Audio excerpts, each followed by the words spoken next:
The YSL RICO case has been full of twists and turns, and now, the prosecution in the case has been prompted to file another motion in response to the drama. According to court documents obtained by HipHopDX, the motion, which was filed on Friday, January 19, requests that all live streaming and cameras be banned from the courtroom. The prosecution is citing what's commonly known as Georgia Rule 22, which lays out strict guidelines for media in the courtrooms. Prosecutors claim that the motion is necessary to preserve the integrity of the proceedings. The state is not outright requesting an outright denial of recording in this trial, the motion reads in part.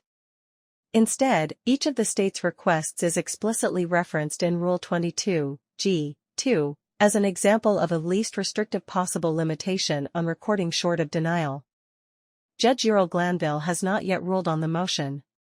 Earlier this month, the YSL RICO trial made headlines when somebody watching the hearing on Zoom interrupted to shout, "Free Thug! Mistrial," twice. But as pointed out by legal journalist Megan Cuniff, the interruption is not enough to warrant a mistrial. Before the heckler's outburst, Young Thug's brother Unfunk, who previously accepted a plea deal, sent a message of support to the rapper which read, "I promise God hear us, I wish I can call you and tell I understand now." Fans of Thug have repeatedly called Unfunk a snitch since the moment he accepted a plea deal last year. Unfunk has denied snitching on anybody including his brother. In another turn of events, YSL co-founder Trontavious Stevens took to the stand last week, where he answered prosecutors' questions about gang signs and other identifying details of the alleged gang he co-founded. As part of his plea deal made with the prosecution, Stevens is required to tell the truth in his testimony, according to an analysis by Court TV.